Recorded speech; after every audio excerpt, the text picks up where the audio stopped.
जय हिंद दोस्तों। स्वागत है आपका हमारे चैनल केडी ऑनलाइन एजुकेशन पर। तो दोस्तों, जैसा कि आपको पता है कि रेलवे ग्रुप डी के एग्ज़ाम 2019 में होने वाले थे, लेकिन रेलवे बोर्ड इसका एग्ज़ाम अभी तक नहीं करवा पाई है। तो करवा पाई या नहीं वो अलग बात है, लेकिन आपको ये पता है कि अब रेलवे एग्ज़ाम है जो बहुत जल्दी होने वाले हैं ग्रुप डी के, ठीक है।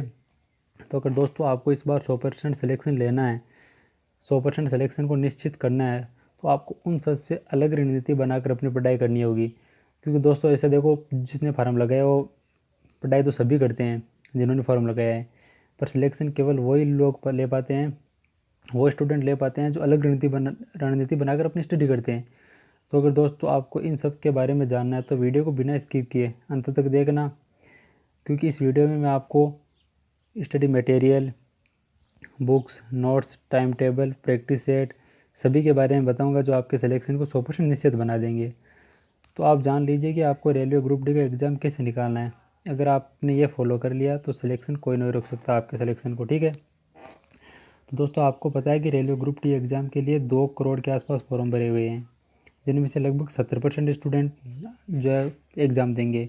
तो आपका कंपटीशन एक सीट पर 140 कैंडिडेट का हो जाता है, और फिजिकल के लिए आपको पता है कि 1.2 गुना कैंडिडेट को बुलाया जाएगा। तो पिछली बार देखा गया कि जो डेली 12 से 13 घंटे पढ़ाई करते हैं उनका सिलेक्शन नहीं हुआ, और जो 5 से 6 घंटे डेली निकाल कर अपनी स्टडी करते थे उनका सिलेक्शन नहीं हो गया। तो इसका क्या कारण है?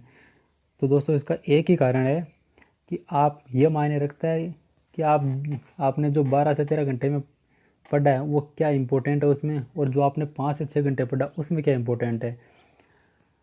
तो बात पढ़ने की नहीं है कि कितना टाइम पढ़ते हो आप, बात यह है कि जितने टाइम पढ़ते हो वो आपके काम की चीज़ है या नहीं है।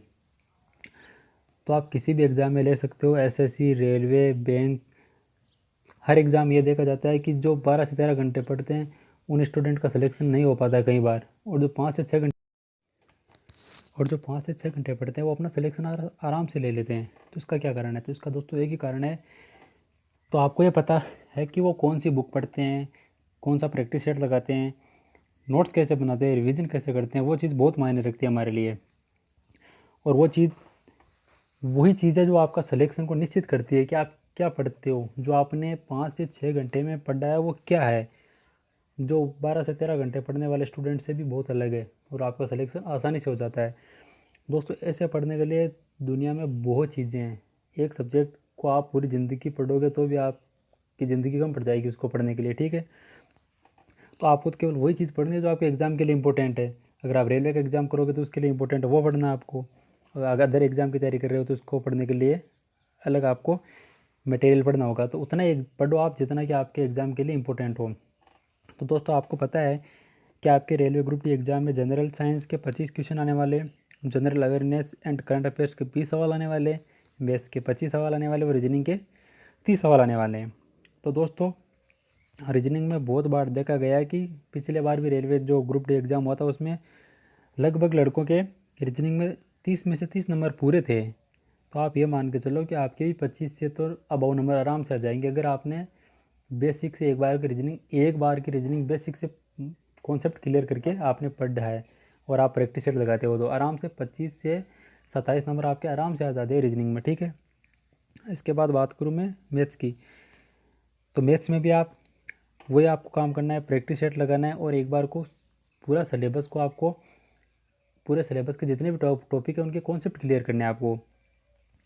और दोस्तों ऐसे आप किसी भी टॉपिक किसी भी सब्जेक्ट को मत पढ़ना। आप पहले आप जाना उसकी वेबसाइट पे जाके उसका पूरा सिलेबस निकाल के अपनी कॉपी में नोट करना, और उसके बाद एक एक टॉपिक पढ़ते जाना और उसके टिक लगाते जाना। और जो आपको टॉपिक नहीं आता है उसको आप यूट्यूब पर सर्च करके आराम से उसको पढ़ सकते हो, ठीक है। कोई भी टॉपिक हो चाहे यूट्यूब पे आप उसको सर्च करके आराम से पढ़ सकते हो। और दोस्तों जनरल साइंस में आपको केवल एनसीईआरटी बुक ही पढ़नी है, ऐसे साइंस की बहुत बड़ी बड़ी किताबें आती है वो आपको नहीं पढ़नी है। और आप जब एनसीईआरटी की बुक पढ़ लेते हो तो उसके बाद आपको रेलवे सामान्य विज्ञान की जो स्पीडी की बुक आती है उसमें बहुत सारे ऐसे क्वेश्चन है जो पिछले रेलवे एग्जाम में पूछे गए हैं, तो उनको एक बार आप ज़रूर पढ़ के जाना, वो आपके लिए बहुत ज़्यादा इंपॉर्टेंट रहेंगे, ठीक है। इसके बाद बात करूँ मैं general awareness and current affairs की। तो इसमें आपको क्या है, ऐसे तो आप इतिहास पढ़ो, जियोग्राफी पढ़ो, पॉलिटिकल साइंस पढ़ो, इकोनॉमिक पढ़ो, तो ऐसे तो आपका सिलेबस कभी कंप्लीट होगा ही नहीं। आप स्टार्ट से लेके कितना ही पढ़ो चाहिए, लेकिन आपको इसमें पढ़ना वही है जो आपके एग्ज़ाम की दृष्टि से बहुत आपके लिए इम्पोर्टेंट है। तो देखो दोस्तों, पहले तो आपको उसके अंदर जनरल जो जनरल अवेयरनेस के पीछे विविध प्रश्नावली है उसको आपको बहुत अच्छे से क्लियर करनी है पहले तो। उसके बाद आप जो खेल से संबंधित प्रश्न है उनको एक जगह नोट कीजिए और उनको बार बार रिवीजन कीजिए। इसके बाद फिल्मों से संबंधित अवार्ड उनको एक जगह नोट कीजिए, रिवीजन कीजिए। देशों की राजधानी हो गई, चुनाव से संबंधित प्रश्न हो गए, राज्य की राजधानी हो गई, राज्य के मुख्यमंत्री गवर्नर हो गए, इनसे संबंधित सवाल आ जाएंगे आपके। और आपको मैं बता दूं, जो रीजनिंग के अंदर आपको 2 टॉपिक बहुत अच्छे से क्लियर करके जाने हैं, एक तो कोडिंग डिकोडिंग और एक न्याय कथन निष्कर्ष। आपको पता है कि न्याय कथन निष्कर्ष के अब की बार 5 से 6 सवाल हर एग्ज़ाम में पूछे जाते हैं और हर कोई स्टूडेंट उनको सही नहीं कर पाता है। हाँ, आप अपने मन पे सही करके आते हैं उनसे, लेकिन वो आपके सही नहीं होते हैं, तो आप उन टॉपिक को बहुत अच्छे से पढ़ के जाइए। तो दोस्तों, आपको मैंने इस वीडियो में ये बताया कि आपको एग्ज़ाम की किस तरह से तैयारी करनी है। तो एग्ज़ाम की तैयारी आपकी करने के लिए जो रणनीति बताई है आपको उसी के हिसाब से पढ़ना है। आपको बुक्स मैंने बता दी, टॉपिक आपको मैंने बता दिया, जो टॉपिक आपको आता है वो आप पढ़ लीजिए, जो नहीं आता आप कहीं पढ़ने की ज़रूरत नहीं। यूट्यूब पर एक से बढ़कर एक टॉपिक आपको मिल जाएगा, तो आप यूट्यूब पे सर्च कीजिए, उस टॉपिक को क्लियर कर लीजिए और अपने नोट, जो टॉपिक है आपके नोट्स नहीं बनाए उसके नोट्स बनाइए।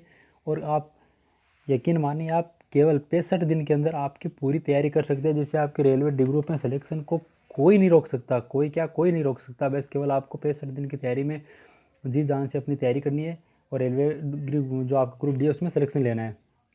ठीक है दोस्तों, और अगर आप मेरे चैनल पर नए हैं, आप अभी वीडियो मेरा देख रहे हैं, तो आप मेरे चैनल को सब्सक्राइब कीजिए और बेल आइकन को प्रेस कीजिए, ताकि ऐसे आगे आने वाली रणनीति के बारे में आपको बताऊं तो आपको सबसे पहले उसका नोटिफिकेशन मिल सके।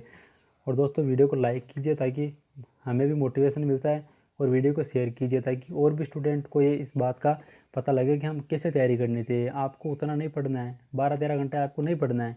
आप मस्त रहिए, बढ़िया रहिए। 5 से 6 घंटे आपको जो पढ़ते हो उसमें आपको यही मटेरियल पढ़ना है जो मैंने आपको बताया है। और जो टॉपिक नहीं आता केवल यूट्यूब पर सर्च कीजिए, किसी और से पढ़ने की आपको कोई ज़रूरत नहीं है। ठीक है दोस्तों, धन्यवाद। आप अपनी तैयारी ऐसे ही करती रहिए। ठीक है।